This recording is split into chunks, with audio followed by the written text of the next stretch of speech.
Isn't it rather curious that out of all the nothing which is your past, there you are? And isn't it still more curious that despite all our reasonable modernity, we go on treating death as some unspeakable calamity, as if it was something unnatural, some dreadful accident, when in truth it is perhaps the most natural thing there is. But you see, we have been conditioned, rubbed into us in every conceivable way, to believe that dying is a kind of failure. That one ought to survive, go on and on and on, as though life were some sort of marathon. But who said you were supposed to survive? It is only in our forgetting of death that we begin to fear it. Now, I've always been fascinated by the idea not merely of dying, but of what it would be like to go to sleep and never wake up. Not darkness, no, not even stillness, but nothing at all. And that nothing, strangely, is not terrifying. It is the same nothing from which you came. For before you were born, there was no you. And yet, here you are. You see?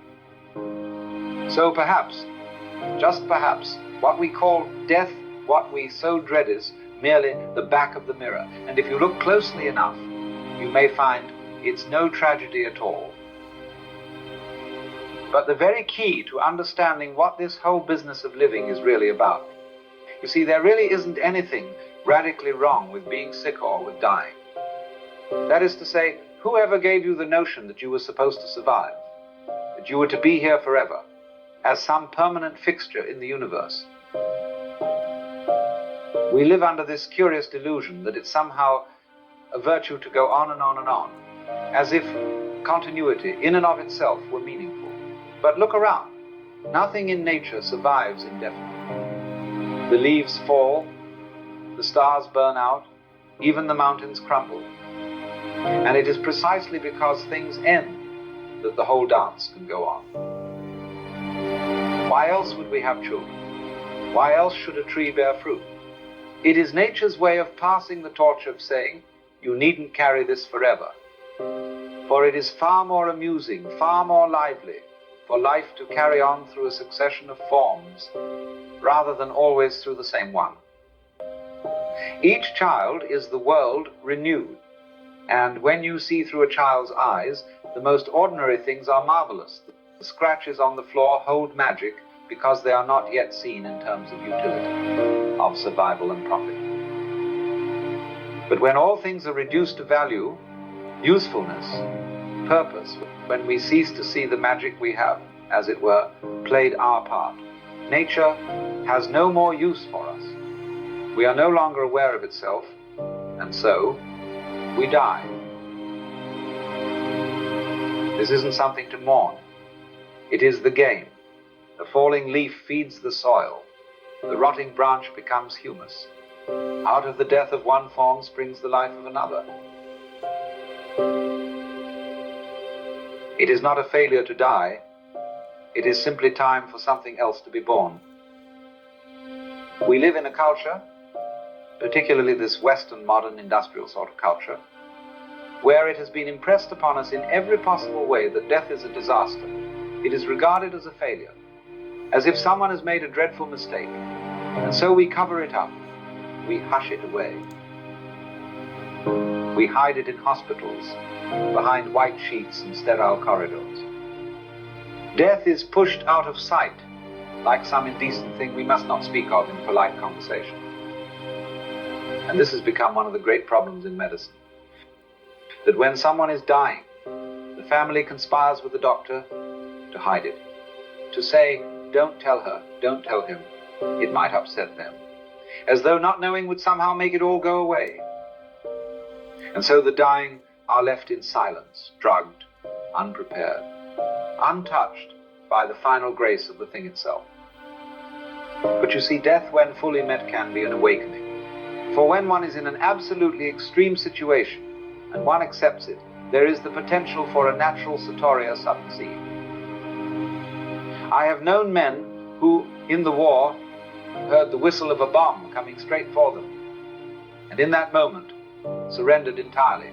No resistance, no bargaining, just the clear recognition, this is it. And in that moment, curious, everything became perfectly clear. There was no longer a speck of dust out of place. One sees in that instant what all this is about. And sometimes the bomb was a dud, and they lived, but they never forgot that clarity. And so death becomes not a horror, but an opportunity.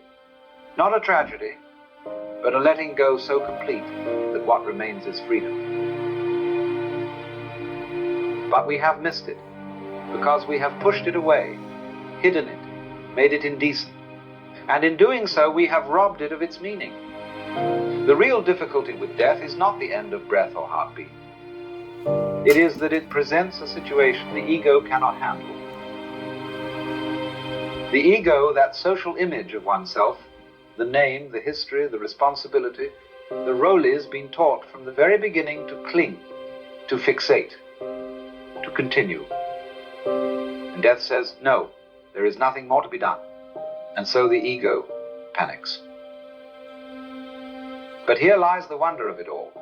If, in that moment, one truly surrenders, if one gives up before one dies, something extraordinary can happen.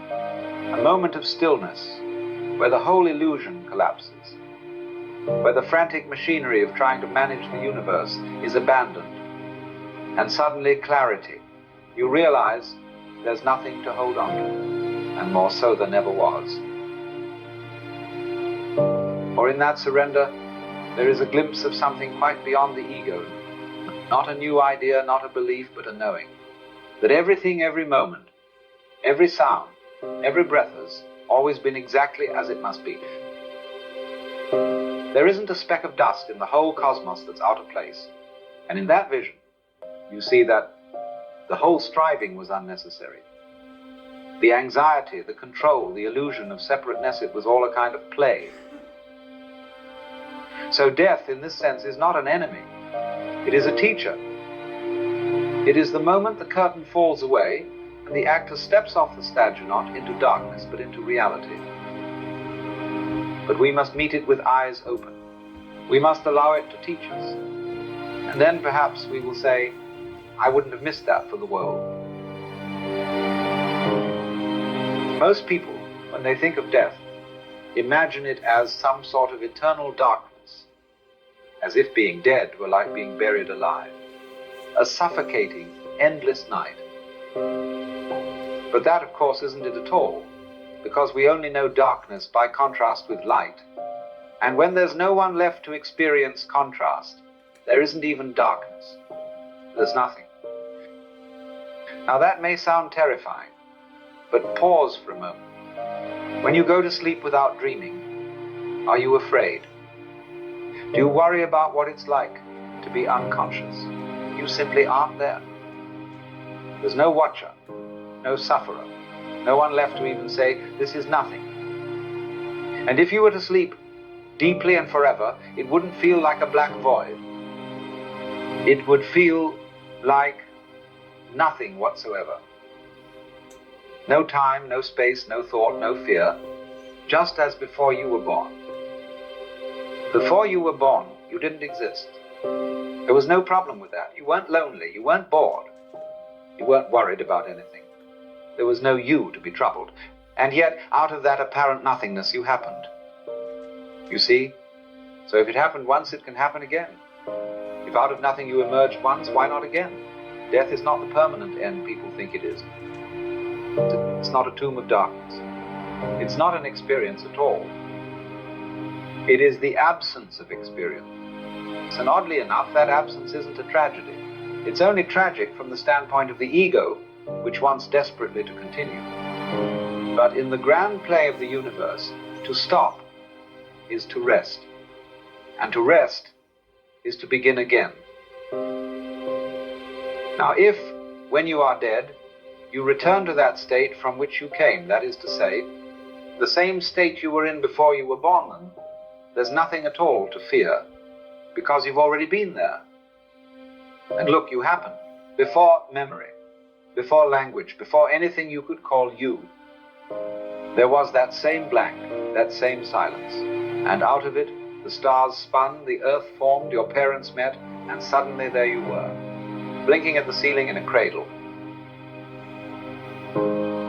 So why should the end be any different than the beginning? You see, death and birth are not two events, but one rhythm, two sides of the same mystery.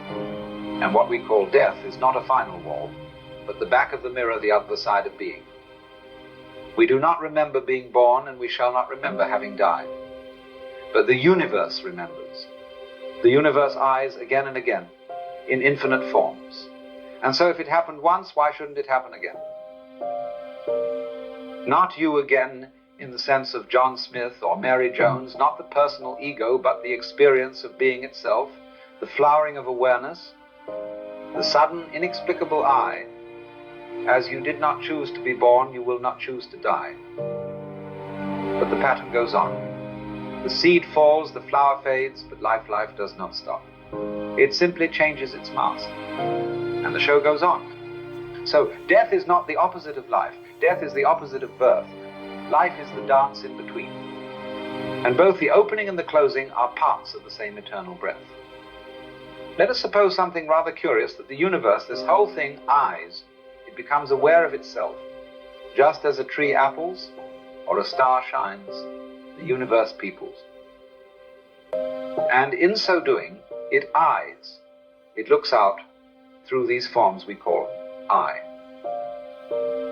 Now, ordinarily, we use the word I to mean our personality, our name, our history, our particular bundle of memories and expectations.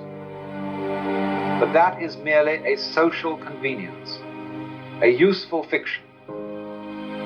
For the image you have of yourself, your ego, isn't you? No more than a photograph is the person it captures. It's an abstraction, a symbol. It does not breathe or pulse or grow.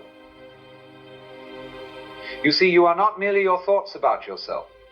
You are not what you think you are. You are what you do. You grow your hair, beat your heart, secrete your glands, circulate your blood, and yet you have no idea how you manage it. It just happens. Just as clouds form or rivers flow, so if we trace this back far enough, we must say, I am not merely this body. This body comes out of the universe in just the same way a wave rises out of the ocean. It is not separate. It is the universe expressing itself in a particular pattern for a little while. And so the true I is not the ego, but the universe eyeing. Each time you are born, it is the universe blinking once more, awakening again in a new disguise. It has eyed through millions before you, and it will eye through millions after. It doesn't remember because memory is tied to form. But the eyeing, the awareness itself is timeless. And in that sense, when you die, what ends is only the form, not the seeing. Now, what do you mean when you say I? Most people mean their ego, their idea of themselves. That image built up from the stories they've been told, the roles they've played, and the names they've answered to. But you see, that image isn't real. It's a composite, a caricature, a mask. It knows nothing of how you shape your bones or wind your nerves. It has no knowledge of how you grew in your mother's womb, or how you digest your breakfast, or how your fingers heal when cut. And yet, all that is you. You see, you are doing all these things, but you don't know how you're doing them. You are not a puppet being operated by some external force. You are not a mechanism pushed around by a foreign will. The doing and the being are one. So when we ask who is the real I, we must go deeper than personality. For your body is not just in the world, it is of the world. It comes out of it like a wave comes out of the sea. It's the universe acting, the cosmos in motion. Just as an apple tree apples, so the universe peoples. And you are that peopling. So your true I is not separate. It is the entire process, this flowing, this knowing, this eyeing that has no fixed point. And in that recognition, the fear of death begins to dissolve. Because, you see, there was never anything to hold on to. No one is indispensable. And yet, no one is truly lost. The drop returns to the ocean, but the ocean remains. So what happens when this body falls away? When the memory vanishes, the name is no longer spoken, and the image dissolves, well, the form goes. The personality, the costume of the play, retires. But the essence, that eyeing, that seeing, that awareness, was never truly yours to keep, because it wasn't yours. It was the universe, looking out for a time through the window called you. And when the show ends, when this chapter closes, what remains is not silence in the mournful sense, but rest. Like the hush after music, or the pause between thoughts. You return not to avoid, not to darkness or punishment, but to what you were before. And what you were before was not nothing. It was everything. The stars, the wind, the deep pulse of being. And you may say, but I will be no more. But tell me, were you ever really here in the way you imagine? You were always just a ripple on the vast ocean of life.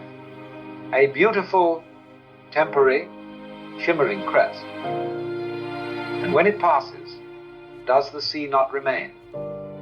So yes, the individual vanishes. The wave subsides, but the ocean continues to wave. The awareness that is I arises again and again, not as the same character, but as the same dance. New masks, new names, new wonders. And each one feels just as personal as the last. That is why death is not the end. It is the opening into the next movement of the eternal rhythm. To die, then, is not a failure, but a return, a release, a homecoming. And when it comes, if we've the courage to meet it with open eyes, we may just smile and say, ah, so that's what it was all about.